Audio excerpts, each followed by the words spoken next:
Mucha gente va a ir al cajero los primeros días de mayo y se va a encontrar con una sorpresa muy desagradable. Su cuenta va a estar vacía. El calendario de ANSES acaba de sufrir un cambio drástico que mueve todas las fechas habituales y si no sabes exactamente qué día te toca, podrías pasar casi 2 semanas esperando un dinero que no va a llegar cuando siempre llega. No es un error del sistema, es una decisión oficial que modifica por completo el esquema de pagos para millones de jubilados y pensionados, dejando un bache de tiempo que puede complicar mucho tus cuentas si no te organizás ahora mismo. Estamos ante un mes de mayo que viene cargado de novedades, entre aumentos confirmados, un bono que está en la mira de todos y este movimiento inesperado en el cronograma que nos obliga a reorganizar la economía del hogar. Antes de profundizar en los montos exactos y el calendario detallado que debes anotar, te pido que te suscribas al canal, le des un me gusta al vídeo y me dejes un comentario con la palabra mayo para saber que estás atento a estas actualizaciones. Tu apoyo es fundamental para que sigamos trayéndote esta información clara y directa que tanto necesitas para cuidar tu bolsillo. El gran desafío que enfrentamos este mes no es solo la inflación, sino el tiempo. Tradicionalmente, los pagos comienzan apenas arranca el mes, pero en mayo de 2026 todo se retrasó de una manera que pocos esperaban. Imagínate tener que estirar el dinero de abril durante 10 días adicionales antes de ver un solo peso de tu nueva jubilación. Esto sucede porque el viernes 1 de mayo es el Día del Trabajador, un feriado nacional donde no habrá ningún tipo de actividad bancaria ni administrativa. Pero el problema real no es solo ese día de descanso, sino que ANSES ha decidido que durante toda la primera semana hábil del mes se pagará de forma exclusiva a quienes reciben pensiones no contributivas, dejando al resto de los jubilados en una lista de espera que recién se activará a mitad de mes. Esta reorganización interna del organismo significa que el calendario general para jubilaciones y pensiones contributivas no va a empezar el día 2 o el día 3, sino que se trasladará directamente al lunes 11 de mayo. Estamos hablando de una fecha mucho más tardía de lo habitual que requiere que cada beneficiario revise su agenda y sus vencimientos de servicios para no caer en moras innecesarias.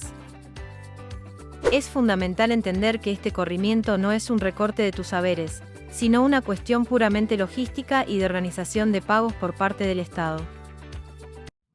Sin embargo, para quien vive el día, 10 días de retraso pueden sentirse como una eternidad, y por eso es vital conocer los montos exactos que vas a percibir para saber con qué recursos contás realmente. Entrando de lleno en el tema del aumento, la noticia confirmada es que todos los haberes del sistema previsional subirán un 3,4% en mayo. Este ajuste se aplica de forma automática siguiendo la fórmula de movilidad que utiliza el dato de inflación mensual medido por el INDEC para intentar que el poder adquisitivo no quede tan rezagado frente a los precios. Con este porcentaje aplicado, la jubilación mínima que hasta ahora conocíamos se eleva a la cifra de 393.174,1 pesos. Es un incremento que, aunque necesario, obliga a sacar cuentas nuevas para el supermercado y los medicamentos. Pero no solo la mínima se mueve, ya que este aumento del 3,4% impacta en todo el escalafón de beneficios de ANSES. Por ejemplo, la pensión universal para el adulto mayor, conocida como PUAM, pasará a ser de 314.539 pesos en mayo.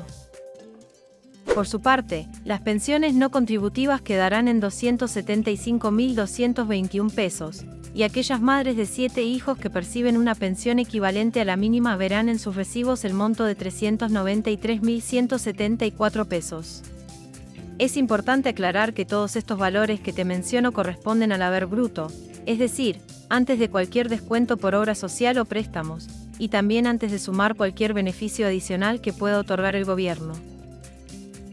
Aquí es donde entra el factor más esperado por todos, el bono extraordinario de refuerzo. Todo indica que, para mantener el nivel de ingreso frente a la subida de precios, el bono de hasta 70.000 pesos continuará vigente durante el mes de mayo para quienes perciben el haber mínimo. Si esto se confirma oficialmente como se espera, un jubilado que cobra la mínima no recibirá solo su haber base, sino que llegará a un total de 463.174,1 pesos. Este refuerzo es el que marca la diferencia para llegar a fin de mes, pero hay un detalle técnico que debes conocer si cobras un poco más que la mínima. El mecanismo del bono está diseñado para ser equitativo hasta cierto punto. Si tu jubilación supera los 393.174,1 pesos pero no llega al tope máximo establecido, vas a cobrar un bono proporcional hasta alcanzar esos 463.174,1 pesos de bolsillo. Esto significa que ANSES busca reforzar los ingresos más bajos sin dejar afuera a quienes tienen haberes apenas por encima del mínimo, asegurando que nadie en ese rango cobre menos que el total de una mínima con bono incluido. Es un sistema de escalas que intenta compensar la pérdida de valor del dinero en los sectores que más lo necesitan. Ahora bien, el momento clave de este vídeo es el cronograma detallado, porque recordá que las fechas han cambiado. Para los jubilados y pensionados que perciben el haber mínimo, el pago por ventanilla o cajero automático se habilitará según el último número de tu documento.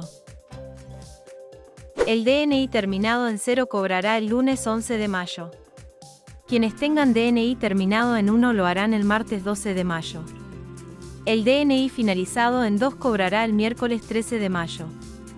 Para el DNI terminado en 3, la fecha es el jueves 14 de mayo.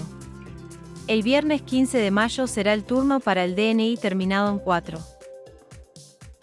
La distribución continúa la semana siguiente para completar el grupo de la mínima. El lunes 18 de mayo cobrarán los DNI terminados en 5. El martes 19 de mayo será para el DNI 6. El miércoles 20 de mayo cobrarán los beneficiarios con DNI terminado en 7. Finalmente, para cerrar este grupo, los DNI terminados en 8 y 9 cobrarán juntos el jueves 21 de mayo. Es vital que anotes estas fechas porque, como ves, el proceso se concentra mucho más en la segunda y tercera semana del mes debido a los retrasos que mencionamos al principio. Para aquellos jubilados que superan el haber mínimo, el calendario es todavía más particular porque se ve afectado por otro feriado nacional, el lunes 25 de mayo, Día de la Revolución de Mayo. Al ser un lunes festivo, no habrá pagos ese día, lo que empuja las fechas hacia el final de la última semana. El cronograma para este grupo arranca el viernes 22 de mayo con los DNI terminados en 0 y 1. Luego, el martes 26 de mayo cobrarán los DNI 2 y 3. El miércoles 27 de mayo será para los DNI 4 y 5. El jueves 28 de mayo le toca a los DNI 6 y 7, y el mes cierra el viernes 29 de mayo con los documentos terminados en 8 y 9. Ante este panorama de cambios y fechas corridas, la recomendación oficial es clara: no te quedes solo con lo que escuchás por ahí y verificá siempre tu situación personal. Podés hacerlo de manera muy fácil entrando a la aplicación Mi ANSES desde tu celular o a través de la página web oficial con tu clave de la Seguridad Social. Allí figura exactamente el día en que tu dinero estará disponible y el detalle de cuánto vas a cobrar por aumento y cuánto por bono. Recordá que no tenés que hacer ningún trámite, ni firmar nada, ni mucho menos aceptar ayuda de extraños en los cajeros. El depósito se hace de manera automática por el sistema. En resumen, mayo de 2026 es un mes de paciencia y mucha organización financiera. El aumento del 3,4% ya es una realidad que eleva la mínima a 393.174,1 pesos, y con el bono de 70.000 pesos podrías estar percibiendo un total de 463.174,1 pesos. Pero el dato más importante es que tu fecha habitual de cobro se ha movido al lunes 11 de mayo o más tarde, así que planifica tus compras y pagos de servicios con anticipación para no tener sobresaltos en este mes tan particular. Si llegaste hasta acá y esta información te aclaró el panorama, compartí este vídeo con tus amigos o familiares jubilados que seguramente también tienen dudas sobre el cobro de mayo. No te olvides de suscribirte para no perderte ninguna actualización importante de ANSES. Cuida tu bolsillo y nos vemos en la próxima. Y acá estamos, buenas tardes, buenas noches, acá estamos acompañándolos hasta las 9 de la noche en el streaming de Lo Justo y Necesario, por supuesto, con todos los temas de seguridad social. Y los temas de seguridad social son muchos, porque la seguridad social tiene que ver con temas sociales, con temas previsionales, con temas laborales y con temas que tienen que ver con la salud. Yo les diría que son las 4 patas fundamentales de la seguridad social. Pero de todos modos, la apertura de este streaming va a ser distinto, porque tiene que ver, estos primeros minutos del streaming, tienen que ver con un homenaje, mi homenaje, que tiene que ver con una fecha especial. Hoy se está cumpliendo un año del fallecimiento del Papa Francisco. Estamos todos informados que ha sido una jornada y sigue siendo una jornada de misas y encuentros que se están realizando en nuestro país y en el mundo, justamente a modo de recordatorio. Y me parece que hoy, en el primer aniversario de su fallecimiento, es una buena oportunidad para que entendamos lo que Jorge Bergoglio representó para la Iglesia contemporánea y para la cristiandad. En la Argentina hubo muchas controversias y debates sobre su viaje al país que no fue, y me parece que en toda esa cosa de controversia, debate, disgusto, expectativa, todo eso no nos permitió quizá darnos cuenta de lo que significó el Papa Francisco, no solamente porque fue el primer Papa argentino y quizá el único que veamos todas las generaciones que vivimos, sino que fue un Papa con un estilo propio, un Papa comprometido y un Papa cercano a la gente. Él habló durante su papado y se involucró en muchos temas, algunos difíciles, otros incómodos. Y yo quiero recordar específicamente lo que tiene que ver con los abuelos. Quiero recordar esto porque una de las cuestiones que más me impactó, yo no lo conocí como Jorge Bergoglio, una de las cuestiones que más me impactó es que en los primeros minutos, cuando oficialmente es presentado como el Papa elegido, habla en ese que fue su primer discurso de las personas mayores, habla de la vejez, habla de esta cosa de la cultura del descarte y de alguna manera convoca a la gente, al mundo, a incluir a las personas mayores y a cuidarlos. Y eso fue para mí muy conmovedor, y es un pensamiento que yo tuve a lo largo de los años, fue una sensación que no cambió, porque se lo decía a un mundo donde a veces hay esquemas sociales, políticos, que prefieren o eligen no ver a las personas mayores. Yo les decía hace unos momentos que no lo conocí como Jorge Bergoglio, pero sí tuve la oportunidad de conocerlo como Papa. Tuve la oportunidad de conocerlo en septiembre del año 2014, cuando me convoca para presenciar en la iglesia, en la Basílica de San Pedro, la Misa de los Abuelos del Mundo. Viajo.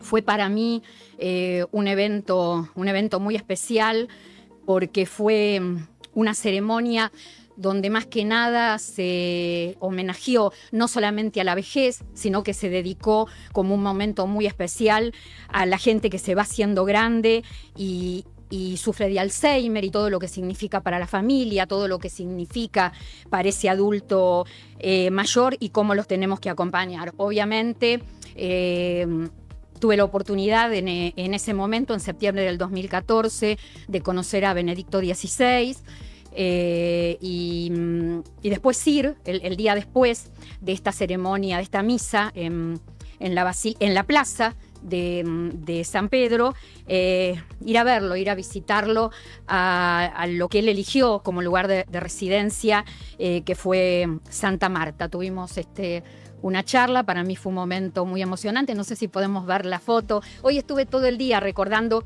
la secuencia de los hechos. Esto era, si no me equivoco, un 29 de septiembre del 2014, serían aproximadamente 4:30 de la tarde. Y bueno, la emoción que significa conocer a una persona como Papa. Me acuerdo que llegué a esa habitación, que era el living de su casa, y lo miré, y lo miré y le dije, no sé qué hacer. Creo que no le dije ni buenas tardes. Dije, no sé qué hacer. ¿Cómo se saluda a un papa? Y él me dice, como quieras, con un abrazo, con un beso. Bueno, estuvimos charlando durante un buen rato, bueno, una charla, por supuesto, que queda entre el Papa Francisco y yo. También hablamos de la familia, hablamos de la seguridad social. Bueno, casi cuando me estaba yendo, nos sacamos estas fotos, varias fotos, bueno, y un recuerdo enorme. Y cuando estaba terminando este encuentro, yo le pedí si no podía enviarles un mensaje a los abuelos de la Argentina, a todas aquellas personas que no habían podido viajar porque en ese momento en el Vaticano, en la Plaza de San Pedro, hubo delegaciones de todo el mundo, hubo abuelos, jubilados, personas mayores que pudieron viajar de la Argentina, otras no, y yo le dije, ¿puede grabarme un mensaje para ellos, para poderlo pasar en el programa, en mi programa de Lo Justo y Necesario A24? Y por supuesto, él me pidió indicaciones a mí. Me dijo, ¿y cómo lo...? Como quiera, yo me quería llevar desesperadamente ese video que ahora lo vamos a ver, pero también un poco lo que quiero contar es que esta historia, que fue como mágica, divina, inolvidable, continuó, porque tuve la dicha tengo la dicha de tener cartas de Francisco escritas de puño y letra cuando yo volví a Buenos Aires los primeros días de octubre, prácticamente 4 o 5 días después que yo había llegado. Él me envió una carta para mí y para mis hijos, contándole a mis hijos que nosotros dos habíamos estado juntos, pero que además me agradecía por haber ido a visitarlo a Santa Marta y por haber asistido a la Misa de los Abuelos del Mundo y por haber tenido la charla que tuvimos. Este era el mensaje que el Papa Francisco, a través mío, le enviaba a los abuelos de la Argentina en septiembre del 2014. Sí. Ante todo, un saludo a todos los abuelos de Argentina, abuelos y abuelas que me están escuchando ahora. Ustedes tienen un trabajo, no digo una función, un trabajo importante en la sociedad, de transmitir la memoria de la raíz a los jóvenes, para que los jóvenes la lleven adelante, pero no en pasadas, sino en diálogo con la realidad del saben qué ser. Ustedes son la memoria de los pueblos. Un pueblo que no cuida a sus ancianos, a sus abuelos, no tiene futuro. Por eso, no se desanimen. Pero los achaques son feos. Y los achaques vienen. Y a veces uno se siente que no puede hacer nada, se siente solo, se siente en bajada. No se desanimen y miremos adelante. Para que los jóvenes puedan llevar adelante el país, la patria, la familia. Pero sin memoria y sin raíces se van a desorientar. Ese es el trabajo para ustedes. Y obviamente que las organizaciones sociales, el Estado, tienen una responsabilidad muy grande, porque tienen que cuidar la memoria de su pueblo para con ustedes. Y yo pido que se tenga en cuenta eso. Y los saludo, mando un cariño grande, una bendición, y les pido que recen por mí. Y hay una cosa que yo estoy convencido que me sucede. Que una de las cosas más lindas de la vida es acariciar a un niño y dejarse acariciar por los abuelos. No se cansen de acariciar a los jóvenes. Necesitan de su ternura. Gracias. Bueno, un hombre muy cercano, esa fue mi experiencia. Él conoció a Clara Salguero ese día, yo conocí al Papa Francisco ese día, después vino una cierta comunicación a partir de ese momento. Bueno, estoy muy feliz de recordarlo, muy feliz de compartirlo con ustedes, que hace tantos años que me acompañan a través de Lo Justo y Necesario. Bueno, son esas cosas mágicas o esas cosas inesperadas que a veces da la profesión. Carlos, te puedo pedir, en la cartera hay una cajita, porque quiero también compartir con mis compañeros de mesa, porque yo me llevé varios regalos del Papa ese día, un libro del Vaticano, pero también, bueno, uno iba y se llevaba un rosario. A ver, saquémosle la bolsita, pues la cajita queda más linda, ahí está.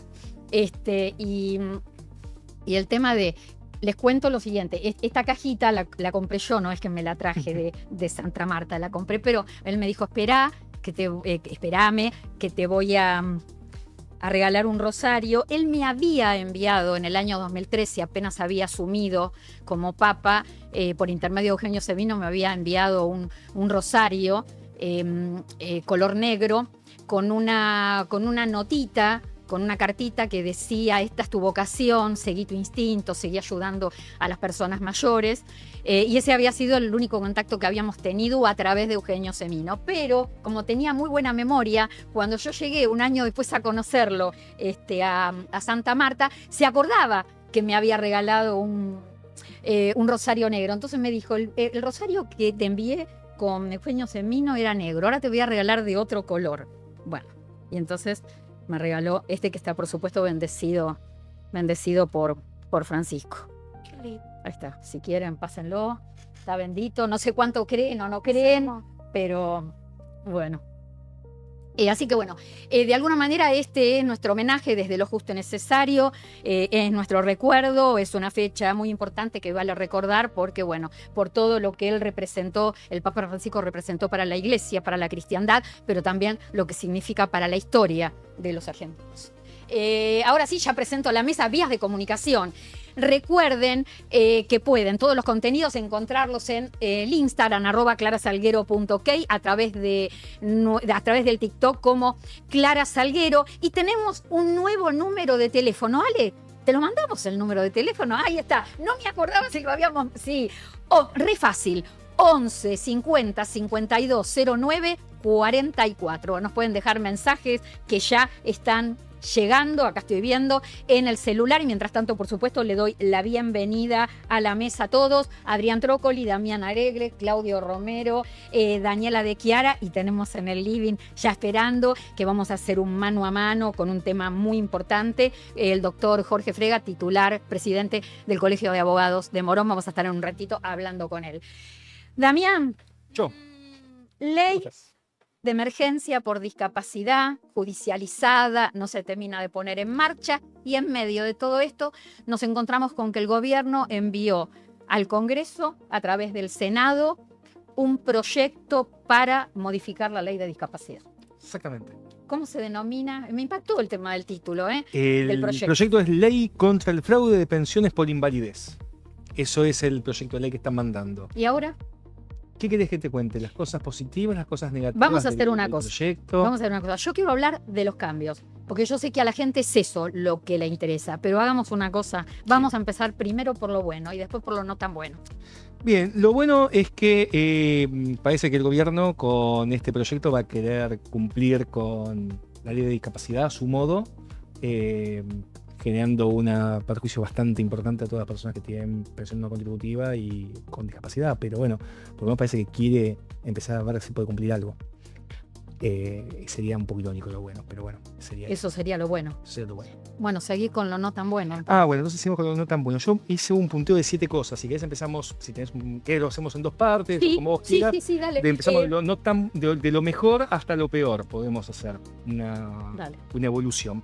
A ver, empecemos por algo que no es tan... No es tan malo. El 70%, se va a respetar el 70%. El 70% se respeta, eso es algo relativamente bueno. Cuando hablamos del 70%, estamos hablando que las pensiones no contributivas lo que reciben es el 70% de una jubilación mínima. El problema es que antes las personas podían tener una actividad laborativa, podían ser monotributistas, autónomos, o podían tener hasta relación de dependencia hasta dos salarios mínimos vitales y móviles. Ahora el proyecto dice que no. Es decir, aquella persona que tiene la posibilidad de tratar de insertarse socialmente nuevamente en la vida diaria. Es decir, tengamos en cuenta que la ley de discapacidad lo que busca en todo momento es la reinserción de la persona, no la exclusión.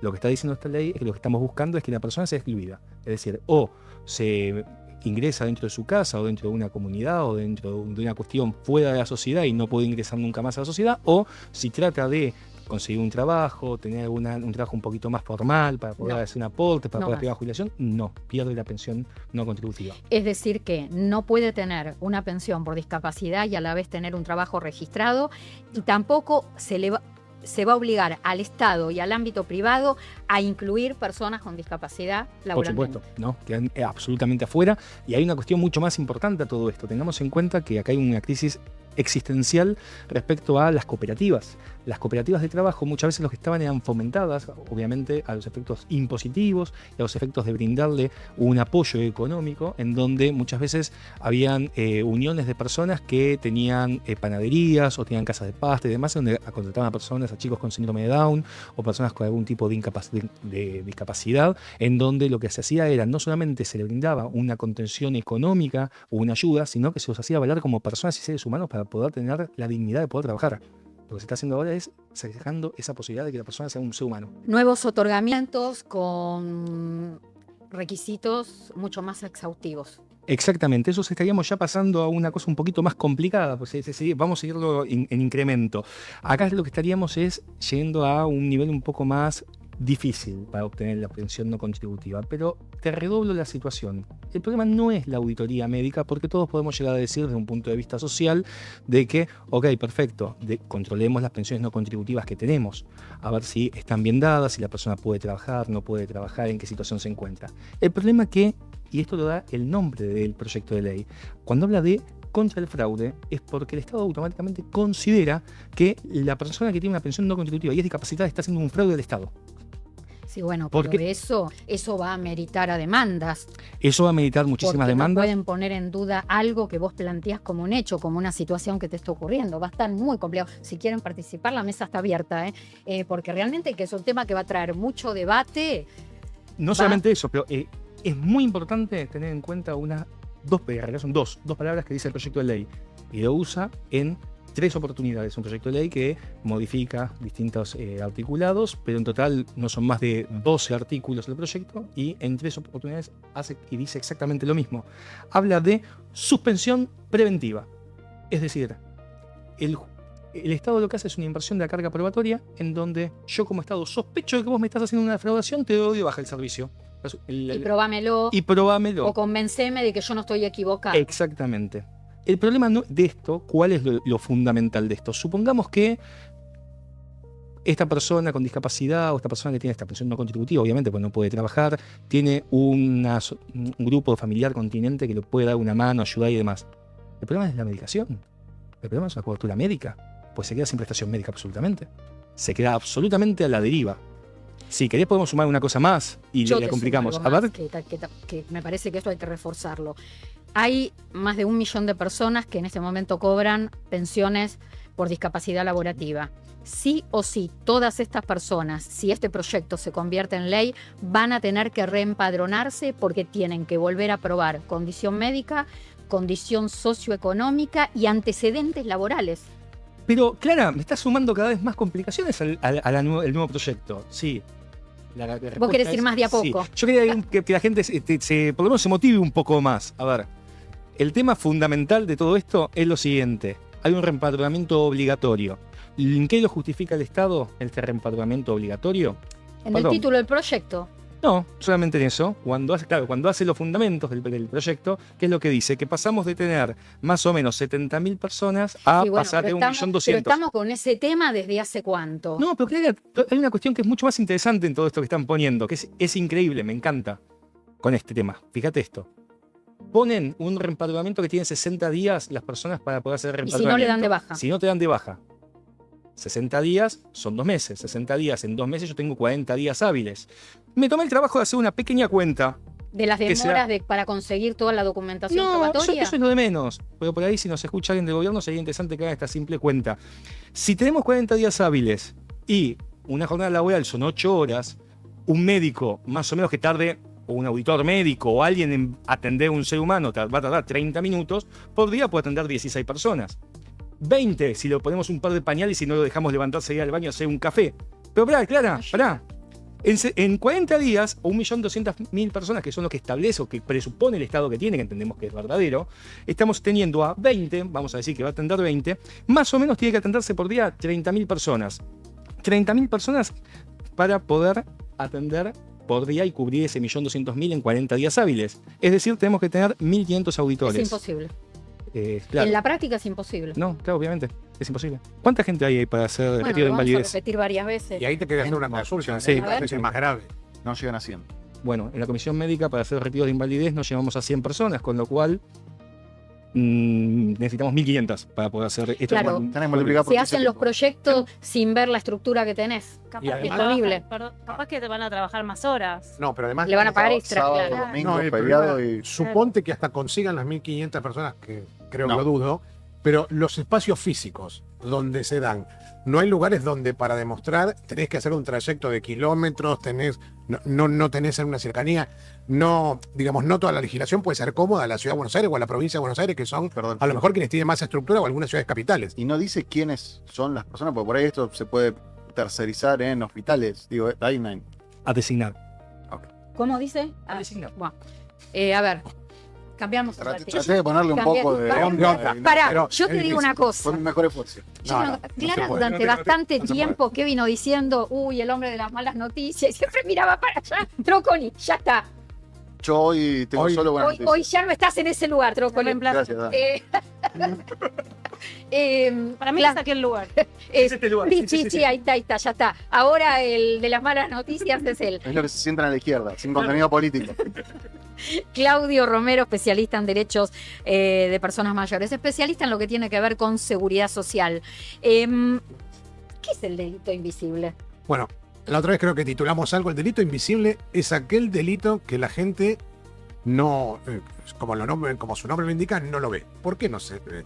Porque es intramuro, porque es intrafamiliar, porque es dentro del entorno, porque es con la persona que convivís muchas veces, en la mayoría de los casos.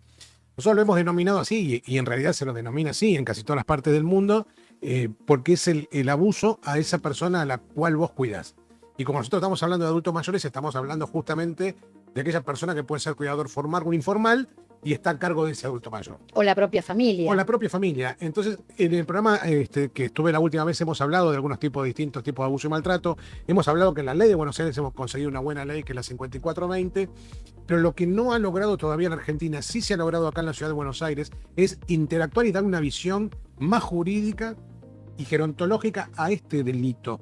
¿Qué significa? Hay una ley y después una oficina específica dentro de lo que es la Corte Suprema. la Corte Suprema. La Corte Suprema tiene una Justicia. oficina de violencia doméstica que hasta ahora, o hasta la aparición de esta ley en la ciudad, trataba solo temas de violencia con niños, niñas y violencia de género. A partir de crear esta ley y crear un programa que se llama Proteger, que existe en la ciudad de Buenos Aires, que después vamos a dar más datos porque es muy importante que la gente sepa dónde tiene que irse para... Vos nos enviaste un número de teléfono que es el 0800-222-4567, que es donde se pueden denunciar casos de abuso, y maltrato. En la ciudad de Buenos Aires, si viene de otra jurisdicción, seguramente lo van a atender y lo van a guiar. Pero no todas las provincias, por eso siempre decimos que los estados municipales y provinciales y hasta nación se tienen que poner al tanto de muchas cosas, que la ciudad de Buenos Aires fue un faro durante muchos años para poder proteger a las personas, porque el Estado está para eso. No es solo para brindar seguridad, no es solo para brindar justicia desde un punto de vista del cuidado ciudadano, pero el cuidado ciudadano también es cuidar a aquellas personas que han hecho de nuestro país lo mejor que han podido hacer, que son nuestros adultos mayores, como decía Francisco. Hay una placa, en realidad tenemos dos placas, vamos a ir a una primero, más tarde vamos a mostrar la otra, porque hay datos que son precisos y que son los importantes. indicadores para Importante, ahí detectar está. cuándo puede haber un problema de abuso y maltrato. Vos tenés distintos indicadores. ¿Cómo ver las señales? Exactamente. Tenés el indicador físico, que obviamente lo más obvio es el moretón, es el golpe, pero también a veces el maltrato físico pasa a ser la falta de higiene, la pérdida de peso, la desnutrición, porque no está bien alimentado. Y eso es parte de lo que es un indicador de un problema, de un conflicto físico. El emocional tiene que ver muchas veces con los miedos y las ansiedades que tienen determinadas personas de poder hablar inclusive delante de su cuidador, que es quien es el perpetrador generalmente, creo que hablábamos antes. Si vos ves que un adulto mayor tiene tristeza, aislamiento, que está un poco más recogido, que no es el mismo de antes, que tiene mucho silencio, que tiene mucha dificultad de hablar delante del cuidador, es otro indicador de que ahí hay un maltrato emocional. Y los indicadores económicos, bueno, son los más fáciles de detectar, que es cuando le quitan sus pertenencias, le van desapareciendo cosas, el candelabro que era una antigüedad, a lo mejor le van cobrando, le van retirando sus ingresos, va un nieto a vivir a la casa de un abuelo y lo va cada vez arrinconando, y entonces con su pareja y con sus amigos empiezan a hacerse cargo de la casa y el adulto mayor pierde Toda su autonomía. Exactamente, esos son indicadores.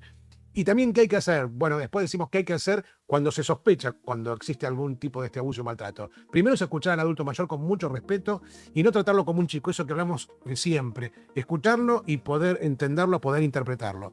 Es hablar con profesionales, hay terapeutas especializados, hay abogados especializados en abuso y maltrato, hay asistentes sociales que lo pueden escuchar y te pueden dar datos para poder encontrarlo. Mira, no confrontar con el agresor. Así ¿Por es. qué? ¿Por qué no confrontar con el Pues es lo agresor? primero que querés hacer. Pero no confrontarlo. ¿Por qué? Porque generalmente el agresor, vuelvo a repetir, es aquella persona que está más cerca, es aquella persona que lo cuida, es aquella persona que le tiene que acercar el remedio, que le tiene que dar la comida, que lo tiene que bañar. Con la tiene que, estar- es la persona con con la la que que el adulto convive. mayor hizo una corriente y un vínculo de afecto. Exactamente. Esas suelen ser muchas veces las personas con las que el adulto mayor tiene que convivir. ¿Y qué hemos logrado en la ciudad de Buenos Aires? Lo que hemos logrado es algo que es absolutamente lo contrario a lo que pasa en los casos de abuso y maltrato de género. Cuando hay un abuso y maltrato en género, ¿qué hace? Se te pone una perimetral, hacen que la pareja o el agresor no esté cerca, pero la mujer se queda en el hogar conviviendo con sus hijos. En el caso de adultos mayores Lo es al sacan. revés. Tenemos que sacar al adulto mayor, porque el que es frágil y el que tiene esa vulnerabilidad es el adulto mayor. Entonces vos lo envías y aquí tenemos un refugio protegido, donde nadie sabe, ni las autoridades, ni todas las autoridades del gobierno saben dónde queda, y esa persona está protegida. Obviamente cuando interviene la justicia se le pone una restricción.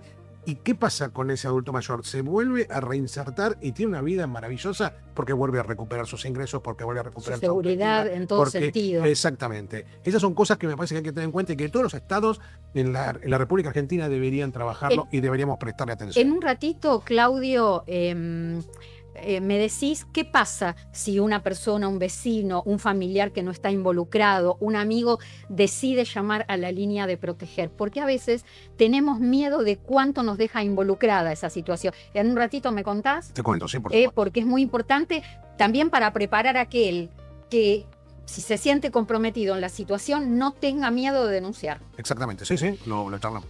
Una buena, ella sí. Hoy es la chica de las buenas noticias. Y mira cómo te miro. Pero- Damián Alegre. Pero Adrián dijo que tenía buenas noticias también. No, no. Ah, bueno, pará, ahora va Hacer para en vos. comparación con vos. Ahora va para vos.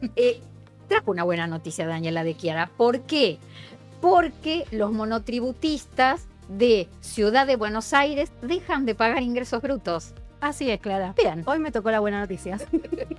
sabe. Bien, ¿cuántos más o menos? Más o menos, espera, yo voy a los números así, Sí. ¿no? Voy acá. Tenemos 140.000 monotributistas.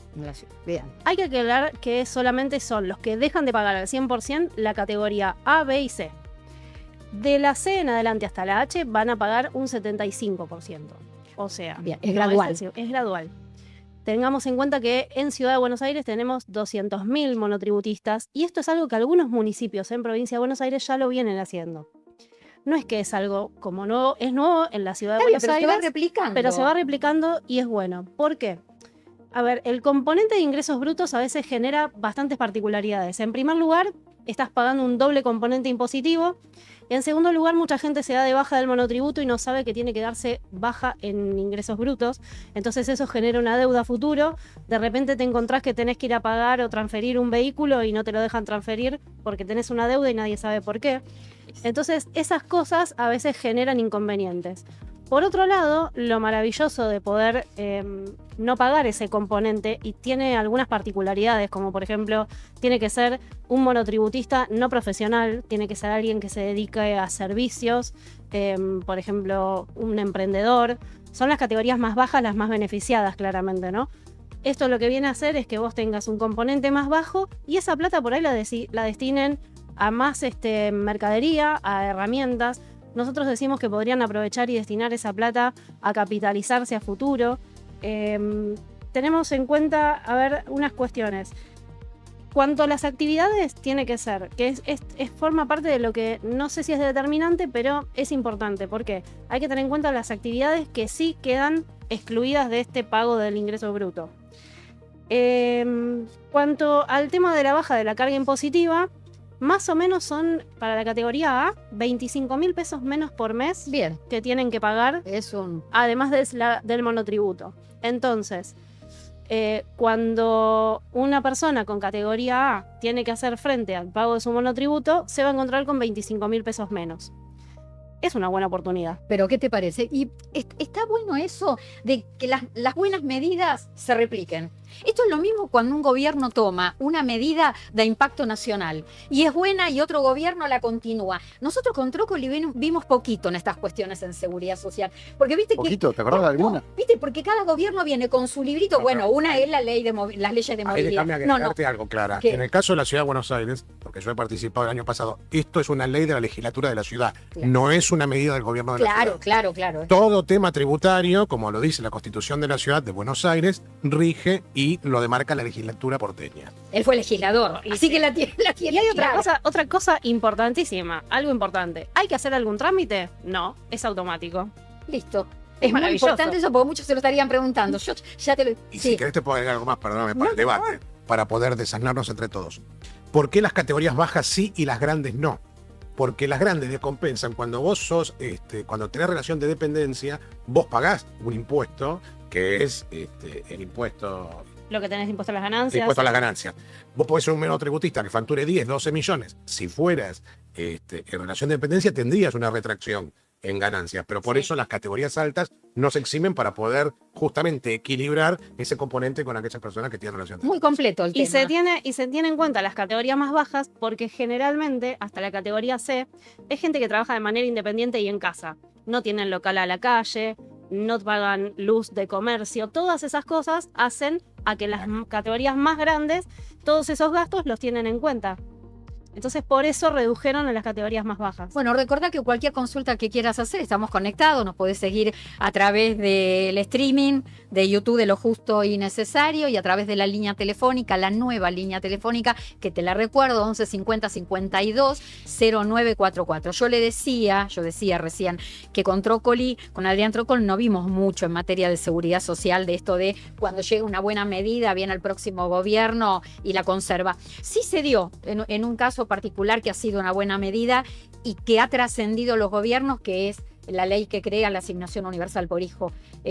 2011 creo que fue la creación, o 2009 de la asignación. 2009, ¿no? 2009-2010, sí. ¿Y cuántos gobiernos trascendió? Cada gobierno que vino la dejó. No, y no solo eso, sino que la extendieron. Siempre Sí. han extendido. Me acuerdo que a Macri se le criticaba que iba a recortar y básicamente amplió los valores. Bueno, hizo- también se dio con el gobierno de Milei, que se hablaba de que estas asignaciones se iban a cortar, y una de las primeras medidas cuando asume el gobierno es aumentar la asignación universal por hijo y la tarjeta alimentar. Fue la primera medida en seguridad social que se anuncia con este último gobierno. Y bueno, es una medida que ayuda mucho a las familias, como yo siempre digo, excelente medida que haya trascendido los gobiernos, pero a la vez en paralelo hay que darle a todos esos papás que están en la informalidad o en trabajo no registrado, porque justamente la asignación universal por hijo requiere de esa condición, una capacitación en oficio, que ahora en un rato voy a hablar de algo que lanzó el Ministerio de Capital Humano que me parece interesante contarles. Bueno, hay que capacitarlos con un oficio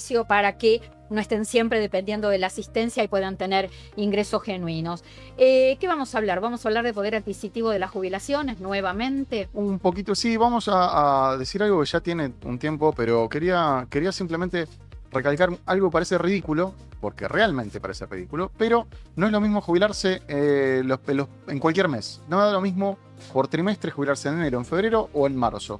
Esto porque conjuntamente con el pequeño error que han cometido al no reparar el daño de los últimos años con las leyes de movilidad que recién mencionábamos, se olvidaron de cambiar algo. Cuando se cambia en 2024 la ley de movilidad y se reemplaza por el decreto de necesidad de urgencia, por el 274, que da movilidad por inflación y es la que todos los meses da un poco de movilidad, se olvidaron de cambiar esto también para las nuevas jubilaciones. Las nuevas jubilaciones no se actualizan de forma mensual las remuneraciones, sino que se actualizan trimestralmente. Esto produce que si te jubilás en enero o en febrero, no tenés parte del aumento, buena parte del aumento. Y esto hace que cobres bastante menos jubilándote en el mes de febrero que lo que cobrarías en el mes de marzo. Esto lamentablemente es un tema que todavía, hablando de leyes y detalles que se olvidaron, no se ha tratado en el Congreso y debería tratarse. Bueno, habíamos prometido que íbamos a estar hablando con Jorge Frega. Gracias, Adrián. Que íbamos a estar hablando con Jorge Frega, titular, presidente del Colegio de Abogados de Morón. Te convocamos para hablar de la reforma laboral, de la ley 27.802, más conocida como modernización laboral. ¿Qué está pasando en este momento con esta ley que sigue con frenos judiciales y más que nada bastante incertidumbre con respecto a la gente, ¿no? Es correcto, gracias Clara, otra vez por invitarme. Siempre es un gusto estar con vos y con este equipo tan bueno y tan interesante. Un gusto tenerte porque siempre nos enseñás y la verdad que hay muchas consultas con respecto a lo que es la ley laboral. Lo sé. La verdad que la incertidumbre general a nosotros los abogados nos preocupa seriamente porque nosotros tenemos que darle certidumbre a nuestros clientes y la gente, nosotros sabés que los abogados somos los primeros difusores de las problemáticas y de las soluciones o de los efectos de una modificación jurídica o legislativa. Bueno, como bien sabés, hubo una medida que fue dictada como medida cautelar por un juez laboral de la capital federal, en realidad de la Justicia Nacional, y suspendió unos 80 y pico de artículos de la reforma esta que estás mencionando, la de la modernización. Eso significa ni más ni menos que una vuelta atrás en muchos de los temas más debatidos y más conflictivos, que van en tres pilares, van desde la cuestión que tiene que ver con cómo se calcula la indemnización, la aplicación del famoso Fondo de Asistencia Laboral. El Fondo de Asistencia Laboral no entró en vigencia todavía. El Fondo de Asistencia Laboral empezaba a estar en vigencia el 1 de junio, con esta medida cautelar no entraría. Igual estamos todavía a tiempo de ver qué pasa, porque por supuesto esta medida va a ser recurrida ante la Cámara. Paralelamente lo que ha hecho el gobierno es plantearlo una cuestión de competencia, decir que esto debería ser tratado en la justicia contenciosa administrativa federal, por tratarse de un tema que afecta al Estado Nacional. Lo cierto es que se le rechazó ese planteo, esperemos qué dice la Cámara, que es la que resuelve las competencias, basado en que no es un tema que tiene que ver con el Estado como empleador, Sí. sino el Estado legislando y tomando decisiones respecto de la cuestión de fondo privada, ¿no? La ley laboral está en este momento vigente, implementándose solo en el ámbito privado. La ley laboral en realidad No es extensiva solamente todavía. En realidad es una ley que tiene algunas modificaciones en cuanto a la aplicación, porque incluye algunas actividades que antes no estaban dentro del ámbito privado, pero al Estado Nacional se le aplica un régimen de empleo público y al Estado provincial y municipal lo mismo.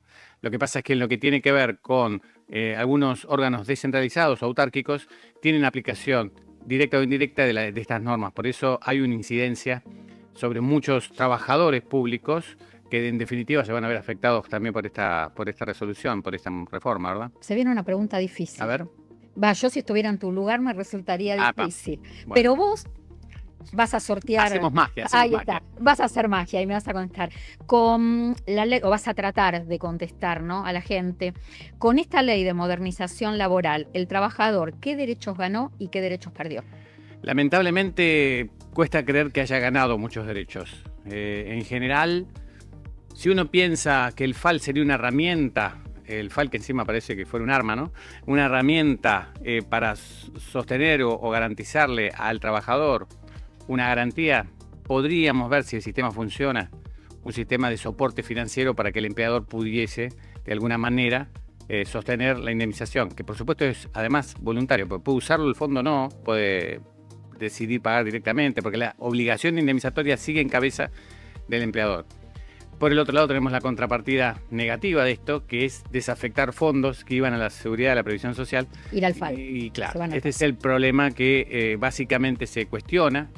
Justamente el amparo, la medida cautelar, mejor dicho, no es un amparo, la medida cautelar que fue otorgada, que por supuesto aún no está firme, pero mientras tanto suspende su aplicación, lo que nos dice es, mira, la progresividad de la que hablamos en otra charla aquí no se está aplicando. Y en este tema del FAL, inclusive, el problema que tiene que ver con que el despido arbitrario está prohibido por nuestra Constitución Nacional. Entonces, si se sustituye con algún tipo de sistema de indemnización financiado por otro esquema, pareciera que no se está desalentando el despido, sino que se lo está de alguna manera protegiendo o alentando, ¿no? Este es el mayor problema. ¿En qué momento, en qué situación entra a regir el nuevo cálculo de la indemnización o el cálculo de la indemnización según la ley de modernización laboral?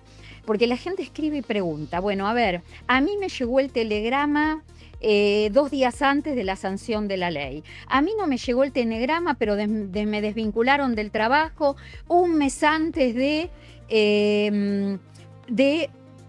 sancionarse la ley.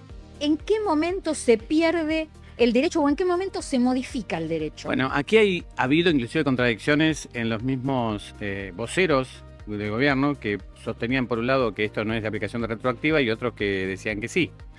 Lo cierto es que se aplicó lisa y llanamente lo que dice en la ley de fondo, que sería el Código Civil y Comercial. Nunca la aplicación de la ley es retroactiva, pero lo cierto es que esto lo van a terminar definiendo otra vez la justicia y otra vez por eso hablamos de la posibilidad de judicialización de estas cuestiones, ¿no? Es decir, lo prolijo, lo que correspondería es que la ley de modernización laboral comience a regir para los nuevos trabajadores. Sería lo ideal, o por lo menos, al menos, para las nuevas desvinculaciones, que es otra cuestión, ¿no? Una cosa es que me hayan desvinculado antes y yo, tengo un juicio en trámite, otra cosa es que me desvinculen ya con la ley vigente y otra cosa es que empiece a trabajar en la ley vigente.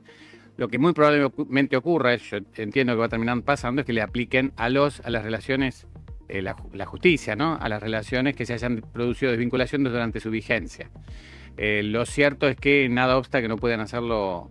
Por ejemplo, en algunos artículos, un ejemplo muy claro es el de las cuotas, que también fueron suspendidas por esta resolución de medida cautelar, el de pago en cuotas.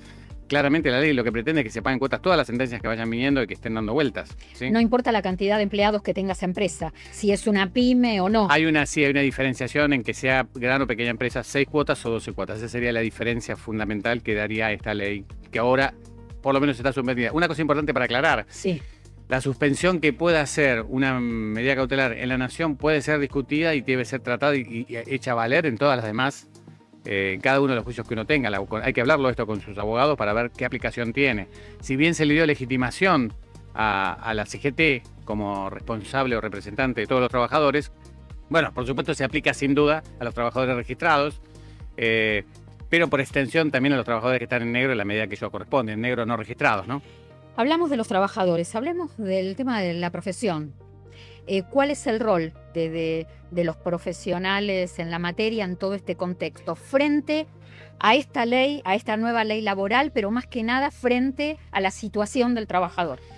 Mira, la herramienta básica que tiene un trabajador para poder acudir a la justicia es la asistencia de un profesional. De un profesional de primera mano es el abogado, por supuesto, y después hay una serie de profesionales que inciden, contadores, médicos en algún caso, que tienen que asistir a determinar las circunstancias del juicio, principalmente para poder ver hasta dónde le corresponde o no le corresponde su derecho. Por lo tanto, el abogado tiene un rol fundamental. Siempre decimos que es el primer juez, el que dice qué llego a la justicia y qué no llego. Atrás de un gran fallo. Como la puerta de entrada a todo esto. Atrás de un gran fallo siempre hay un abogado defendiendo los argumentos que el juez luego toma para llevar adelante. Entonces es importante una asesoría, un asesoramiento adecuado, con profesionales que los tenemos muy buenos, tanto aquí en la capital federal, pero en la provincia de Buenos Aires y en todo el país, para que esto se lleve adelante con la mayor seriedad y prolijidad posible, porque cuando hay mucha incertidumbre, lo importante es tener claridad en los planteos. Sí, claro. Porque lo cierto es que se planteó la inconstitucionalidad y la inaplicabilidad, por ahora, de 80 artículos, quizás haya otros tantos más que plantear, pero lo que pasa es que también se pone es estudiar sobre la marcha, porque es nuevo para todos, para el trabajador, para los profesionales, para el empleador, para todos los que tienen un rol dentro de este contexto. No me quiero despedir sin contarle a la gente que el 6 de mayo hay elecciones en el Colegio de Abogados de Morón y el doctor Jorge Frega va a la búsqueda de una nueva gestión. ¿Cuál es la propuesta? ¿Cuál crees en esta etapa que pueden ser las necesidades que vos podés responder?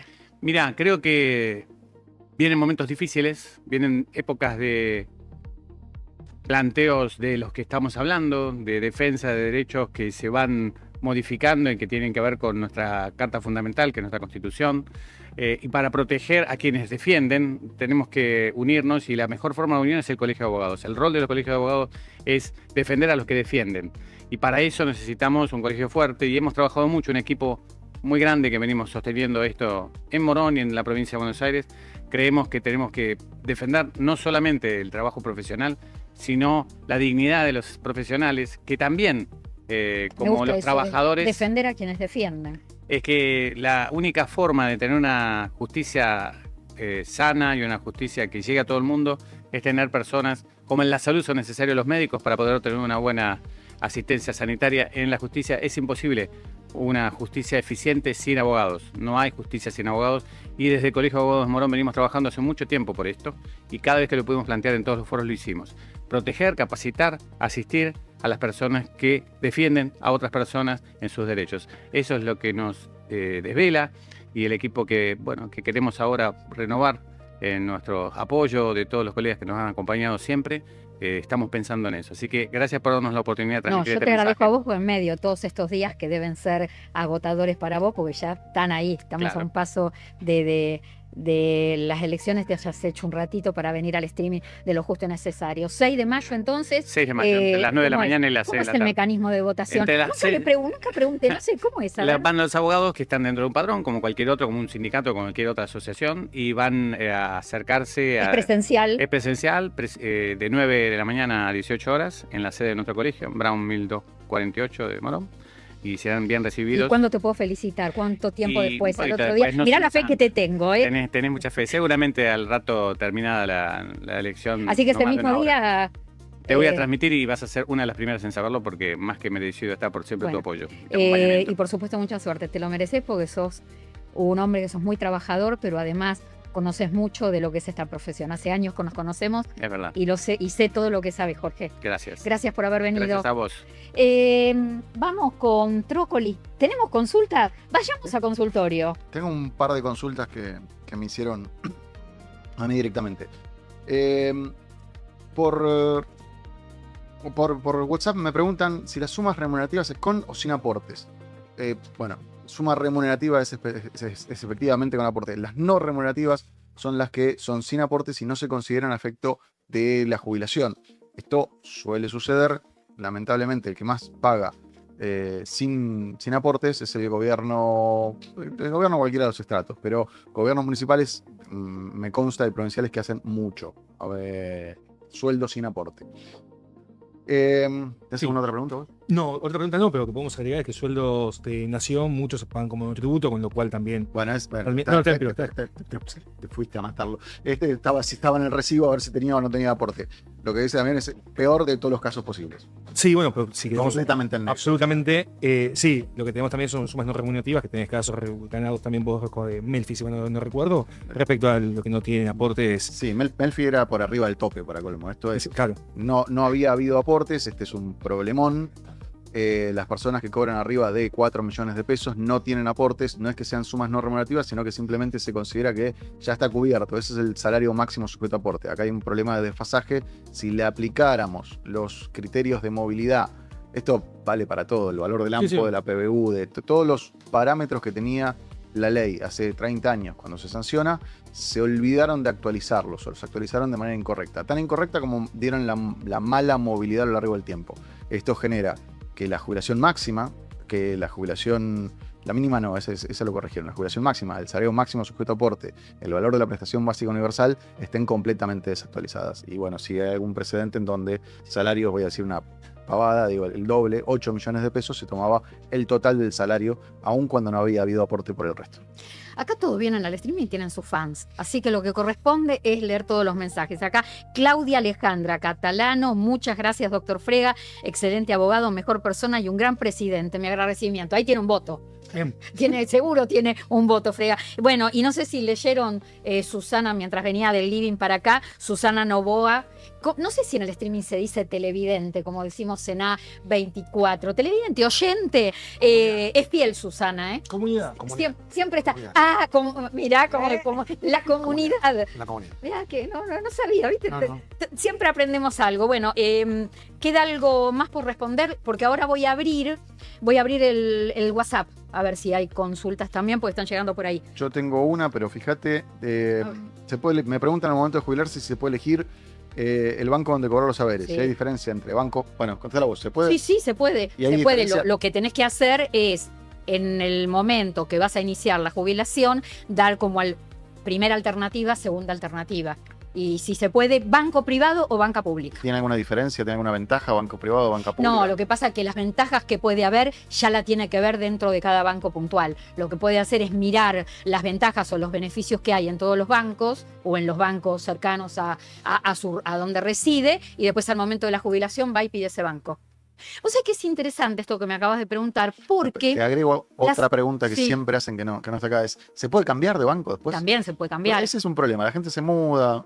Se puede cambiar y podés cambiar de banco, por ejemplo, un jubilado que vuelve a trabajar. Vos podés cambiar tu banco porque cambiás de domicilio o podés cambiar tu banco porque cambiás de lugar de trabajo y podés cambiarlo. Se puede hacer en línea, no hace falta pedir turno, ir al ANSES, pero tenés que saber que todo el proceso, desde que dejás al banco hasta que adquirís el nuevo, son 90 días más o menos. Un poquito menos, pero sí. Pues 2 es meses. que es interesante lo de los bancos, porque me está pasando que están apareciendo consultas que antes no aparecían. No vamos a hacer publicidad, no vamos a nombrar a los bancos, pero te dicen, por ejemplo, yo vengo cobrando en el banco tal y yo vi una publicidad de tal banco que dice bonificado y me conviene, y a mí me cuesta contestar eso, porque no sé qué da cada banco, cómo son los beneficios de todos los bancos. Por eso, evaluar, ver y después decidir. Y siempre, cuando vas a firmar, leer bien la letra chica. ¿Tienes más preguntas? Yo puedo agregar una Sí. cosa Sí, por ahí, sí. respecto al Sí, banco. sí, todos, si tienen preguntas, sí. Por ahí es importante que se sepa y recordar siempre que la cuenta de jubilado es gratuita, que eso es muy importante. Claro, la caja de ahorro y la seguridad social es Es gratuita. gratuito. Y lo otro que también hay que tener en cuenta que si llegan a hacer el cambio de banco, que le avisen al abogado cuando están haciendo un juicio de reajuste, porque muchas veces se pide la transferencia directamente a la cuenta bancaria que ya uno tiene denunciado en el expediente y viene rebotado. Y eso lleva también un retraso bastante importante a los efectos del cobro de los retroactivos. Bueno, acá vos tenés un admirador. Sí. Ya escribió varias veces. Pablo Jiménez 3077, saludos a todo el equipo, en especial a la chica de ganancias. Bien, Pablo, me encanta. A ver, Es una chica de ganancias. la chica de Sí, ganancias. sí, me conocen así. La en chica, todos ¿así te lados. conocen la chica Sí. de ganancia? Ay, bien, Bueno, la chica. Gastón Castro, 6278, muy interesante lo que cuentan del maltrato. ¿Seguimos con el tema? Si querés, Había sí. dejado una pregunta acerca de proteger. Llamás y podés reservar tu identidad. Sí, se aceptan denuncias anónimas y también en la Oficina de Violencia Doméstica. Y algo que hablábamos con Daniela recién fuera de micrófono que es importante. También hay abuso y maltrato en los geriátricos, Ay. en la residencia donde los adultos mayores conviven. Muchas veces, recién hablábamos de un caso particular, puntual, le retiran los celulares, tienen problemas con la toma de la medicación, son agredidos verbalmente. Y lo que se puede hacer en esos casos, porque a veces también cuando viene, a veces el familiar, como te digo, lo ilustran, ¿viste? Lo tienen bien presentable, le dan más pastillas a lo mejor las que tienen que tomar. También recurrir un poco a los compañeros de habitaciones, aquellos que conviven con los adultos mayores, charlar un poco, charlar entre familiares cuando están en instituciones. Y sí, la denuncia pueden ser anónimas. Por eso es muy importante denunciar. Y la Oficina de Violencia Doméstica, vuelvo a repetir, de la Corte Suprema, tiene un equipo, como lo tienen Proteger, que trabaja muy bien. ¿Y qué se ha logrado con esto? Avanzaron mucho en estadística. Muchísimo. Con la ley y con la oficina en la Corte Suprema. Exactamente. ¿Por qué? Porque una placa, creo hay que una eso, placa que sí. tenemos. Lo que permitimos es visibilizar el problema, A ver. que antes no lo teníamos en cuenta, Es hacer cierto, análisis de riesgo. Ahora vamos a hablar de las estadísticas. Sí. Que los hombres también pueden ser víctimas, que es un dato que uno muchas veces en la violencia de género no lo toma en cuenta, creen que el sexo masculino no puede ser agredido, y construir las estadísticas que acá vemos. Las estadísticas son de 2024, ¿por qué? Porque el 15 de junio es el día de abuso y maltrato, la lucha contra abuso y maltrato. Entonces las estadísticas del 25 se conocen el 15 de junio de este año. Tenemos las que están publicadas del 24, que son 1998 personas mayores que han denunciado o familiares sobre abuso y maltrato. 76 son del sexo femenino, lo cual indica que 24 son hombres. 49% tienen un vínculo filial, o sea, son familiares. Es decir, víctima y victimario de la misma familia, es muy fuerte. Y después que el 25% es de riesgo alto y altísimo. ¿Qué significa? Y de todos esos casos, 109 son lesiones. Y te voy a agregar dos datos que no están en la placa porque era mucha información. El 59% de las personas que denunció tenía una frecuencia diaria o semanal de la agresión. Porque así también es parte de la estadística, por cuánto tiempo, cuántas veces sucede, etc. Y el 52% de las personas cohabitaba con su agresor. Lo cual es un dato muy fuerte. Muy fuerte. Muy fuerte. Por eso hay que hacer la denuncia para buscar la contención psicológica, el trato profesional, en busca de la contención también de los familiares, etcétera. Acá, perdón, te comento, acá en el chat están poniendo, soy Capela, acaba de escribir que en el edificio donde está esta persona hay un mayor de 90 años que siempre pide ayuda porque se cae. Eso en parte es abandono o maltrato por parte de sus hijos que no están nunca. ¿Cómo se denuncia? Se denuncia a través de la Oficina de Violencia Doméstica, se denuncia a través del programa Proteger, y el abandono de los hijos, como los cuando uno es padre, tiene obligación para con los hijos, el También. Código Civil, acá están los abogados que sabrán más que yo de esto, Claro, es abandono de es abandono de personas. Así que en cualquiera de los dos lugares se puede denunciar. Bien, a ver. Me gustó esta placa que mandó. Miren qué alegre que es esta placa. Miren qué alegre. Cómo las prioridades que hay que establecer a la hora de contratar un seguro. Pero a mí ya me vendiste el tema con la placa. A ver, Ya entiendo por qué no me pedís placas a mí entonces. pero miren qué linda. Miren qué linda que la hizo. Miren. A mí me encantó. Yo digo, esto me encanta. Te cuento- Así, Daniela. Te cuento algo que me corrigió Sánchez. Sánchez, vamos a feliz cumpleaños, Gaby Sánchez. Hoy hablé con vos y no me dijiste nada. Bueno, acá todo el equipo de Lo Justo y Necesario te desea un hermoso cumpleaños. Espero que se tomó el día o no estuvo trabajando. No, jamás, trabaja todo el día. Qué hombre, Dios mío. Bueno, Gaby Sánchez en la placa marcó un error que no nos dimos cuenta ayer. Patrimoniales. Patrimoniales. Patrimonial, bueno, no somos perfectos. No somos perfectos. Bueno, a ver, nosotros hablamos y armé esa placa porque muchas veces nos preguntan por dónde empezar a la hora de los seguros. Y es claro que mucha gente piensa primero en asegurar un celular y no en su vida. Entonces, Lo arm- material. es lo material. Es lo Pero material. un celular da mucha bronca perderlo, lógicamente. Sobre todo los que, por ejemplo, trabajamos con los teléfonos, es es una herramienta de trabajo importantísima. Pero no es más importante que la vida de nadie. Lo primero que hay que pensar, y el seguro de máxima prioridad, es el de la vida. Es el de la vida, el que nos protege a nosotros ante una incapacidad, el seguro de vida con ahorro. Esos son los de seguros de máxima prioridad. Después pasamos a los patrimoniales, serían, no como está dicho ahí en la placa, Patrimoniales. los patrimoniales. Y tienen que ver con las cosas que sí son bienes, que sí son importantes, que si tienen algún problema, como puede ser por ahí un incendio, no sé, en el caso de un auto, un choque, claramente son daños patrimoniales, económicos, grandes, que si bien son subsanados y tienen un seguro que lo protejan, nosotros podemos reemplazarlo quizás. No como la vida, por ejemplo. Por eso está en orden de prioridad, siempre vida, que es el escalón número 1. Y cuando llegamos al escalón número 3, nosotros le pusimos los seguros recuperables porque son las cosas más chiquitas. El seguro de la cartera, el celular, una notebook, la mochila. Hoy nos aseguran todo. Y ese ¿Uno le das bolilla a esas cosas? le dan más bolilla al seguro del robo del cajero automático, al bolso protegido, la cartera, que a la vida. Qué cosa. Y estamos Bueno, pero llenos esto de es, seguros. nos importa más lo material. Nos que lo importa más humano. lo material y es lo que por ahí la gente no toma conciencia de qué significa hasta que pasa algo. Y la realidad es que nosotros siempre en cuestiones de seguros hablamos que donde hay un riesgo hay algún tipo de seguro que lo cubre por las dudas. No se trata de nada más de pensar en, uy, si me muero. Y si no puedo trabajar más, ¿qué hago? ¿Cómo genero ingresos? Claro, no pensar en la peor consecuencia, sino... lo bueno es que ahora hay una diversidad de seguros y que cada vez se habla más. Y la Sí. gente está aprendiendo y se está educando en todo este tema. Vos sabés que me llamó la atención esta semana, me tocó hablar con un cliente que me enseñó a mí sobre seguros. Yo le dije, vos tenés que ponerte a estudiar y ponerte a trabajar. Pero fue increíble. Me habló tanto del producto que tiene. Él convencido que quiso armarse un seguro de retiro para su futuro, aprovechando el impuesto a las ganancias también. Pero tan convencido, le dije, la verdad me sorprende. Claro, que no éramos tan conscientes No. de todo eso. Y hoy se está hablando mucho. Hoy cuando hablas del tema, o nosotros que estamos todo el tiempo hablando de esto, la gente una noción tiene. Hay mucha información cruzada, hay mucha información equivocada, hay mucho mal asesoramiento también, porque hay gente que llega y te dice, no, yo tengo un seguro de vida, y cuando vos agarrás la póliza, tiene un seguro de accidentes. Y esto ya lo habíamos hablado la otra El vez. tema de la letra chica, El tema- asesorarse bien. El cambio de una particularidad. Y vos te das cuenta, es como la póliza del auto, es como digo yo siempre. Vos te das cuenta qué cobertura tenés si te pasa algo. ¿Y por qué el auto lo asegurás? Porque es obligatorio. ¿Y no es más importante tu vida que el auto? Y mucha gente no lo piensa así. Adrián, dos cuestiones sigue preguntando la gente. Una tiene que ver con una información errónea que se fue replicando y es el tema de la idea de la desaparición de las pensiones por viudez, que ya explicamos que no es así. Y la otra, la gente está preguntando qué pasó con el fallo que iba a emitir la Corte acerca de ley de movilidad. En su momento era el tema Cortés, esperaba que fuera la demanda de Cortés, el caso Cortés. Ok, ¿Me contestás? todo futurología.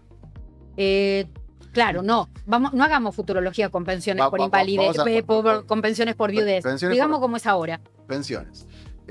Siguen existiendo, no van a modificarse los derechos adquiridos, no hay un proyecto en cartera. Lo que pasa es que sí es uno de los puntos que en algún momento, si se hace una reforma, piensa atacarse por la duplicidad de ingresos. No tiene, en teoría, sentido que alguien cobre jubilación y pensión a la vez, por ejemplo, o que gente muy joven tenga una pensión para toda la vida. Este es el problema que se atacaría eliminando o reduciendo el tiempo de las pensiones por viudez. Pero esto es una idea. Que no sabemos si va a seguir a futuro, pero hoy por hoy no se pierde. No se pierde, no está en ningún proyecto, ni siquiera está dentro de las propuestas que acercaron algunas ONG. Es simplemente un poco de lógica por la aplicación del Código Civil. El Código Civil dice que en el caso de un divorcio se deben alimentos pura y exclusivamente por el tiempo del divorcio. Entonces, ya que se modificó eso, no tiene lógica que una pensión por viudez sea reemplazado ese derecho alimentario para siempre. Bueno, perdón, dije por el tiempo que duró el divorcio, por el tiempo que duró el matrimonio. Claro, por el tiempo que duró el matrimonio. A mí no me cerraba. Si alguien estuvo casado 10 años, la idea es que los alimentos no se deban por más de 10 años. Esto, por supuesto, tiene un límite que es una edad que habrá que determinar y dicen, bueno, hasta los 50 años las pensiones podrán tener, estoy inventando, podrán tener un tiempo determinado, a partir de esa edad son de por vida. Esta es la lógica de esto. Pero por ahora ahora me contestás lo de Cortés. Si la Corte va a trabajar. Le quiero preguntar algo a Claudio referido a lo que yo decía en el comienzo del streaming. Este tema que en el primer discurso, como Papa Francisco habló de las personas mayores, de la cultura del descarte, de cuidarlos, de protegerlos. ¿Vos cómo nos ves? ¿Cómo ves a la Argentina actual en cuanto al tema de identificación y empatía con la persona mayor? ¿Avanzamos, crecimos, evolucionamos para bien o no? No, vamos retrocediendo. Creo que con el paso de los años vamos retrocediendo y hoy con algunas cosas que acababa de escuchar que decía Damián sobre el tema de como las pensiones de invalidez y demás, es que las personas más desprotegidas en Argentina cada vez están más desprotegidas. Mi visión es que nosotros estamos yendo para atrás porque se están poniendo determinados topes a los ajustes jubilatorios. Seguimos con un bono de 70.000 pesos, que esos 70.000 pesos son 2 kilos o 3 kilos de carne, de un corte más o menos... Eso no es empatía. Eso no es empatía. De un corte popular. Bueno, por popular. Eso. Muy sí, popular. Muy popular, ¿no? Bueno. 2 kilos ya es mucho. Bueno, pero esto digo, me parece que nosotros no estamos respetando a aquellas personas que han hecho su trabajo antes que nosotros. Me parece que no hay esa empatía, me parece que la cultura del descarte está a la orden del día. Está con los más desprotegidos, con los niños, está, me parece, con las personas con algún tipo de incapacidad, está con las personas mayores. Vos fíjate que cada vez se demoran más los turnos para las operaciones, cada vez las prótesis... Ahora, qué contradicción, ¿no? Son peores. Porque en el mundo está pasando que vivimos cada vez más. Y Argentina no es ajena a eso. Vos, hace poco, creo que fue en el mes de febrero, nos contabas la cantidad de personas de 100 o más años que hay en el mundo. Nos hablabas de 800.000 personas. No, 800.000 tienen solo Japón. Solo Japón. Y nosotros no estamos preservando. Nosotros tenemos, no estamos preservando nuestro patrimonio cultural e histórico. Esto es contrariamente a la cultura oriental, que es mucho más antigua, obviamente, que la nuestra, pero nosotros no hacemos eso. Y la verdad que los estados cada vez están haciendo menos por las personas que necesitan más protección. Y hay un tercer grupo del que hablaba Francisco, que también tiene que ver con nuestra cultura, porque son hoy también, muchos en Argentina, son los migrantes. Los migrantes, los niños y los adultos mayores son las personas más desprotegidas en la mayoría de los países que no tienen esta visión un poco más integral. No te vengo a hablar de ideología política, te vengo a hablar de nosotros privilegiamos a algunos sectores o les damos el valor que esos sectores se merecen, o si no, no tenemos futuro en cuanto a los chicos porque cada vez se invierte menos en educación, no tenemos planes acordes ni oficios. Vos hablabas hoy recién de oficios, hay oficios que no se ejercen más, hay oficios que no se vuelven a enseñar, cada vez falta más mano de obra, y la inteligencia artificial, que es un tema que si querés alguna vez lo podemos tocar, para la inteligencia artificial de los adultos mayores, que lejos están, en los próximos años, en la ciudad de Buenos Aires y el Gran Buenos Aires, entre 3 y 5 millones de personas van a perder su empleo. Hay una muy mala noticia por la inteligencia artificial. Por la inteligencia artificial. Eso es ¿Cuánto dijiste? entre 3 y 5 millones, entre la ciudad de Buenos Aires y el Gran Buenos Aires. Van a perder su empleo, que son aquellas personas que hacen procesos que una máquina puede reemplazar. Claro. Es decir, un trabajo... A mí, sin lugar a dudas. Si no sos un gran abogado de mucho renombre, en el caso tuyo no, Trócoli, pero en el caso de las cosas pequeñas, y hay oficios, ¿sí? Claro, fábricas. Hay fábricas que ya Que no no... va a necesitar la mano de obra. Hay fábricas que no usan luz en China. ¿Por qué? Porque los que trabajan, los operarios, son robots, no son personas, entonces no tienen insumo. Hasta dónde todo el avance tecnológico también nos puede perjudicar. Entonces, para volver al inicio y para no irnos por las ramas, creo que nosotros no estamos enfocando, no nos estamos poniendo a la altura de las circunstancias Ahora, a defender. Mirá que yo te pregunté solo por las personas mayores y todo el abanico que se abrió. Nosotros, esto yo ya lo dije otra vez, soy reiterativa, no es que me olvido lo que dije, soy reiterativa. Hace muchos años que nos conocemos. No soy lo que te digo. Que nos conocemos con Claudio. Un día tenemos que contar con Claudio las anécdotas que tenemos con la gente de 100 o más años. Sí. ¿Te acordás que me invitaste una vez? A un cumpleaños de Estaba 100, como cumple 100. subsecretario y eran mataderos, ¿no? Sí. Ay, no, la respuesta que daba la señora de 100 años. Y me acuerdo que antes, un tiempo antes, habíamos entrevistado a dos hermanas, que una tenía 102 y la otra 104 años. Eran muy cercanas. Vivían en el barrio de Flores. Y la idea era que nos contaran cómo habían llegado a esa edad y estaban divinas las dos. Y la que tenía 104 años tenía más memoria que la de 102 en algunas cuestiones, porque le decías, ¿te acordás? Una a la otra. ¿Te acordás cuando jugábamos le arrancábamos a mamá las plantas, las flores, y mamá nos corría porque nosotros le rompíamos todas las plantas? Bueno, todas esas cosas así. Entonces, en un momento vino la última pregunta, pero muy ocurrente, por el tema de la rapidez, ¿no? Y la lucidez y el humor. Le preguntamos cuál era el secreto para haber llegado tan divinas las dos, una a los 102 y la otra a los 104. Las dos nos contestaron que no nos casamos. Bueno, y me acordé porque la señora de Mataderos... Sí. Se había separado siendo muy joven y en un momento le preguntamos cómo hiciste para llegar a esta edad. Dijo, porque nunca lo volví a perdonar a mi marido, porque el marido siempre la amó, quiso volver, pero se había hecho pícaro. Y ella No lo perdono. no lo perdonó, y él toda la vida, el resto de la vida, ella dijo, ¿y por qué no perdoné a mi marido? Carcajada. La pasamos re lindo. Muy bien. Estaban los nietos, los bisnietos, divinos. Son anécdotas y son cosas que son posibilidades que te permite tomar contacto con la realidad, porque a veces, recién también hablaba de algo cuando se arma una norma de escritorio y es de laboratorio, cuando Claro. uno no milita el conflicto. No hablo militar de política, hablo en lo social, en lo cultural, en lo religioso. Uno puede militar los temas. Militar los temas es hacerse fanático, estudiar, aprender. Y de estas cosas, cuando uno agarra y solo se maneja con Excel, con planilla de cálculo, ver si me tiene que rendir la plata, lo más probable es que estemos siendo injustos y que con la sábana corta y larga, en vez de ir un día tapando los pies y otro día tapando la cabeza, que es lo que estamos acostumbrados los argentinos y somos especialistas del mundo. Por eso los chicos, cuando van a buscar trabajo en el área financiera, a mí me pasa personalmente.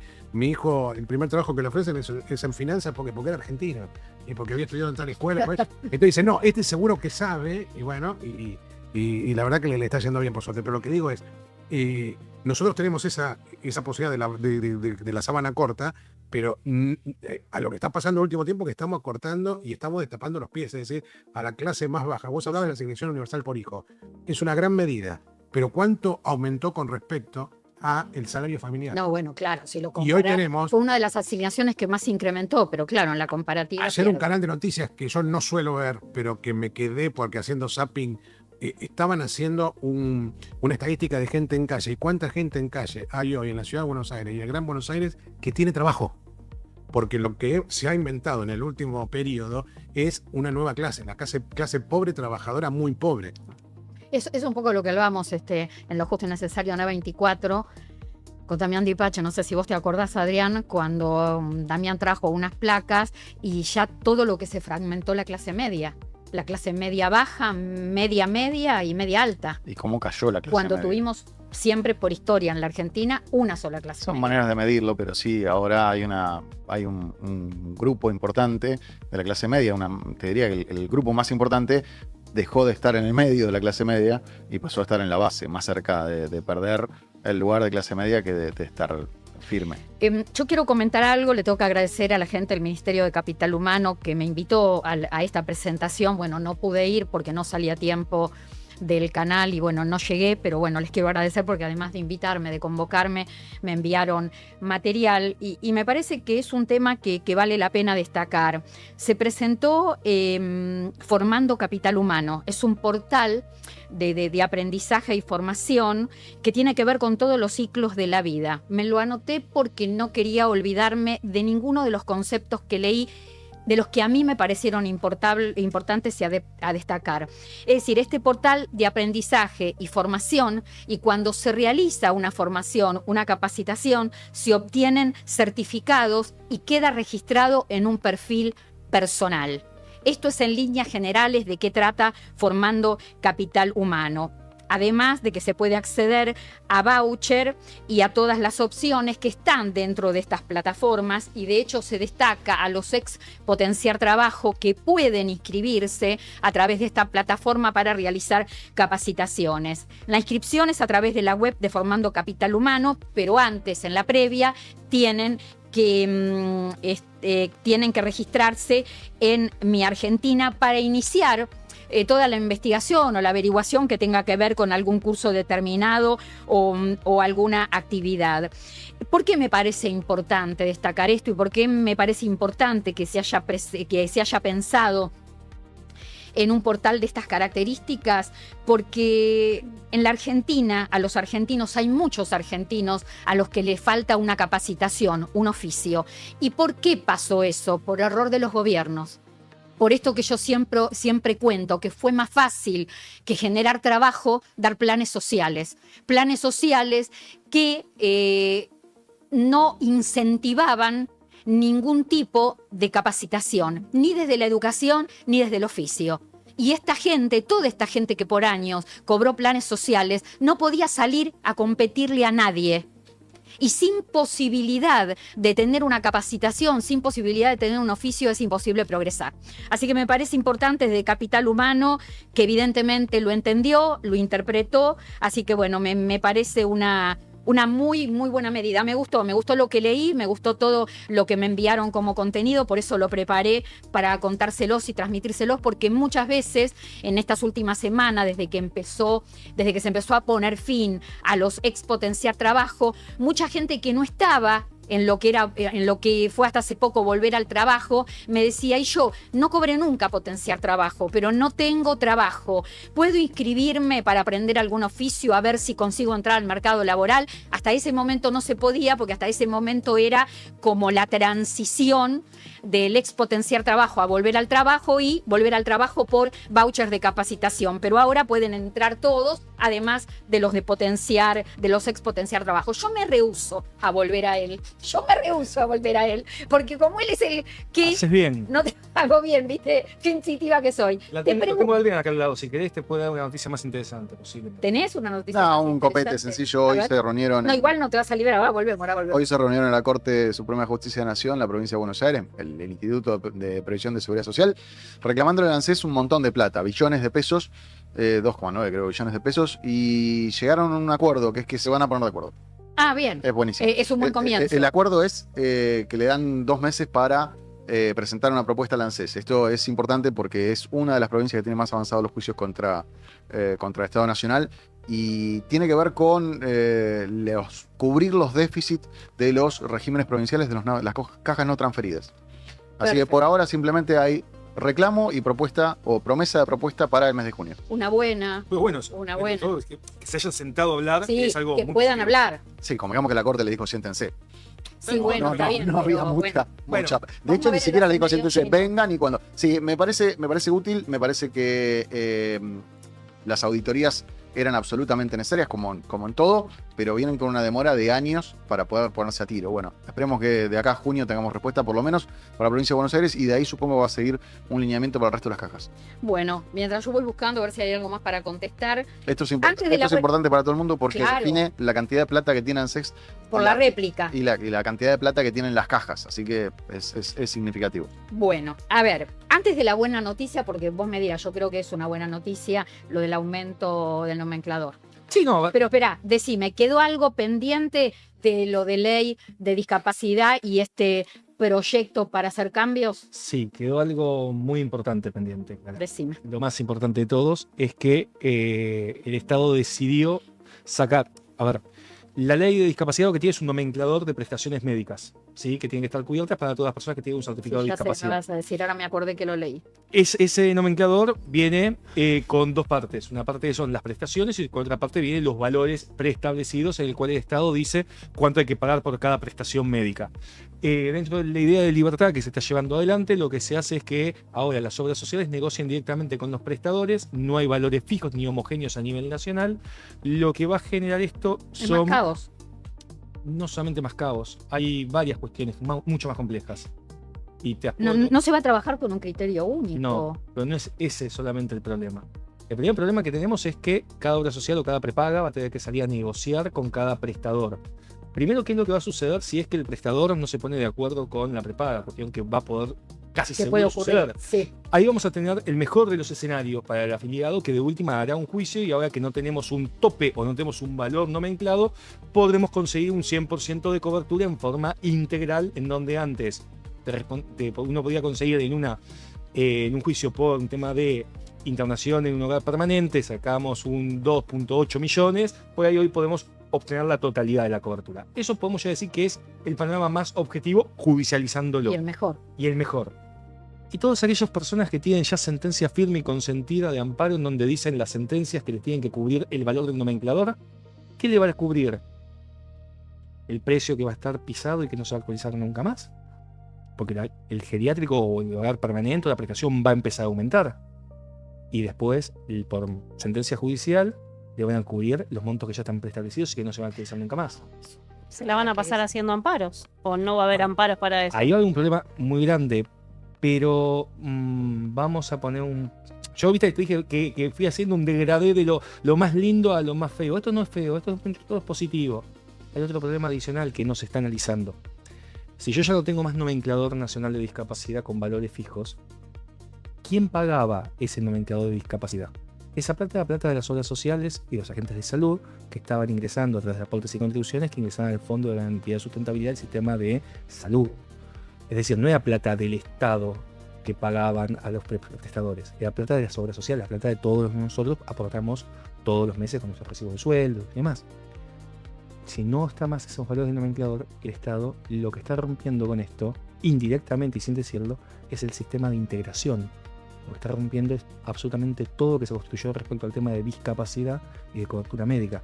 Ahora lo que va a hacer es el gasto de discapacidad va íntegramente a ser costeado en forma directa por las obras sociales y las prepagas. Estamos hablando de que una obra social chica de más o menos 10.000 afiliados puede tener un gasto arriba de 100 millones de pesos en ¿Cómo lo discapacidad. solventan? Es decir, que la gente eso lo va a terminar pagando con negativas, con esperas y con su salud. Si tienen suerte que no desaparezca el sistema en el medio. Porque eso es un ejemplo positivo que me estás dando, porque si hago un juicio y tengo de dónde sacar plata, por lo menos tengo la cobertura.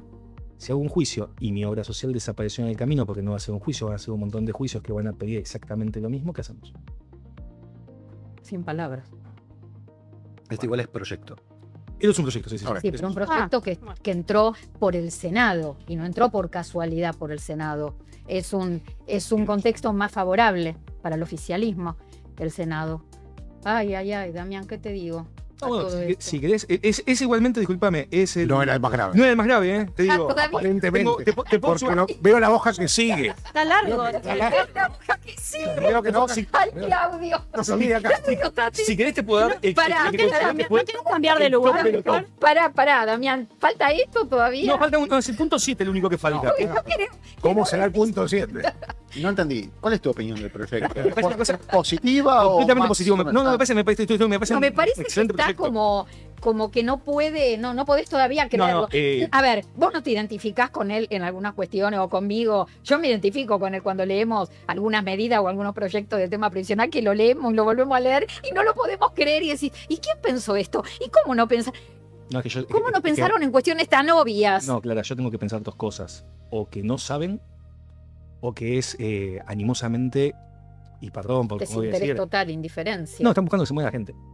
Ah, Perdón, disculpame, pero es decir, hay dos caminos. Es decir, quiero creer y poner el punto de vista más positivo de todo, que realmente no saben lo que están haciendo, porque si no... Damián, termina con esa hoja porque necesito pasar a otro tema rápido. Lo más lindo de todo, perdón, y esto es la frutilla de todo, es que derogan el artículo 8 de la ley 27793. Acá Adrián me va a poder dar la derecha que generalmente cuando en los proyectos de ley o en las leyes ponen un último punto, una especie de otro digo y ponen 45 artículos y leyes, hay algunas de esas que son importantes. Siempre. Generalmente, bueno, ¿qué es este artículo?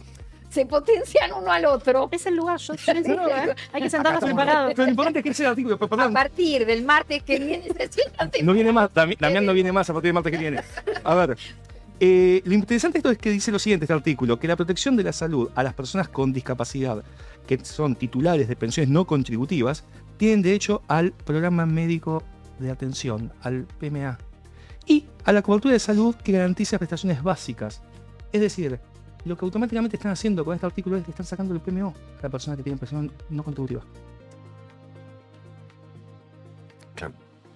Eso es lo grave. Eso es muy grave. Muy grave. Muy grave. Bueno, Bueno, todavía tenemos esperanza. No tengo más puntos, no. Terminamos. Que muchas cuestiones cambien en, Sí, en- lo que dijo Adrián, en el y lo que estamos proceso hablando, de esto, debate, es, ¿no? esto es un proyecto, ¿sí?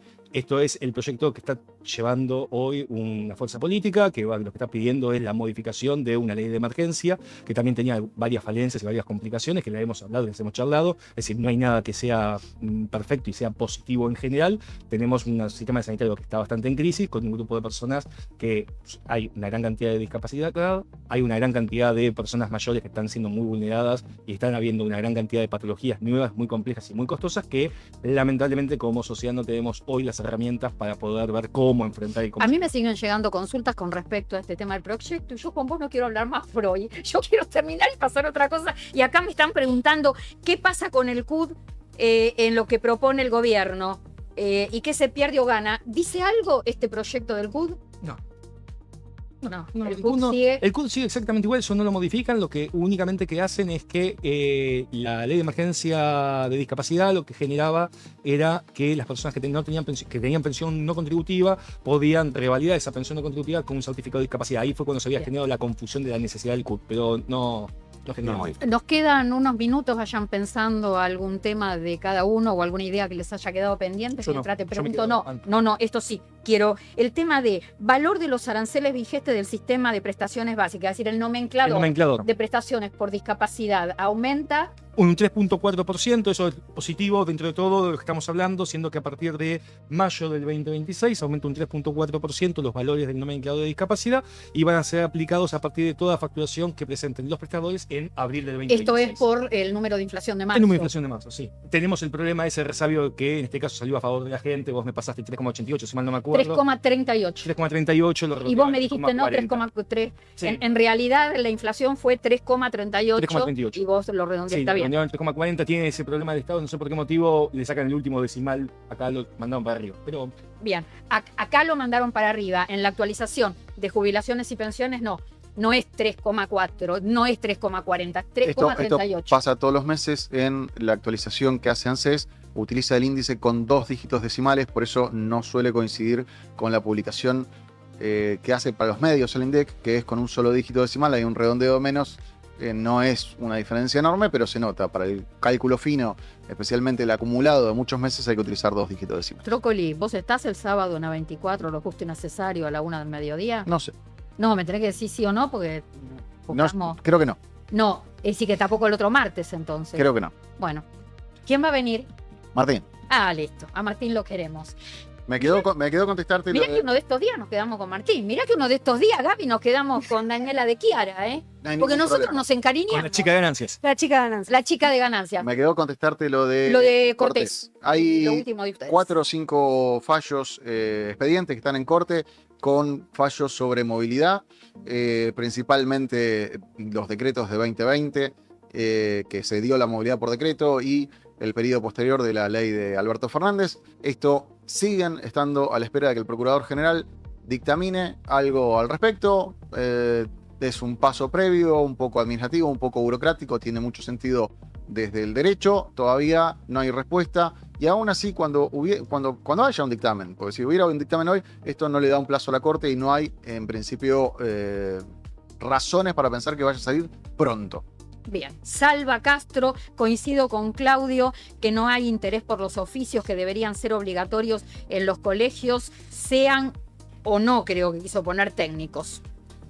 Y es un problema de cómo están planteados nuestro sistema de educación. En nuestro sistema de educación tiene carreras hoy, en los países más avanzados, vos fíjate que hay carreras, los que están creciendo, le hace China, India, generan miles y miles de ingenieros por año en el caso de los universitarios, pero también hay otras cuestiones técnicas y oficio que acá nosotros no le estamos prestando atención y me parece que nos hacen retrotraer y nos hacen perder calidad de servicio, porque muchas veces cuando uno necesita un gasista, un plomero, un electricista, no lo consigue porque es una cuestión mínima que no, las escuelas industriales no han avanzado o no han generado más entusiasmo en los chicos para que estudien con algún tipo de Tenemos salida laboral. comunidad en Australia, le digo, mirá, viste cómo presté atención a lo que me dijiste. Andrea nos sigue, es una argentina que vive en Australia, hace ya un tiempo largo nos escribió y nos contó más o menos cómo había sido su historia. Nos dice, como siempre, buen programa, saludos desde Australia, Clara y equipo.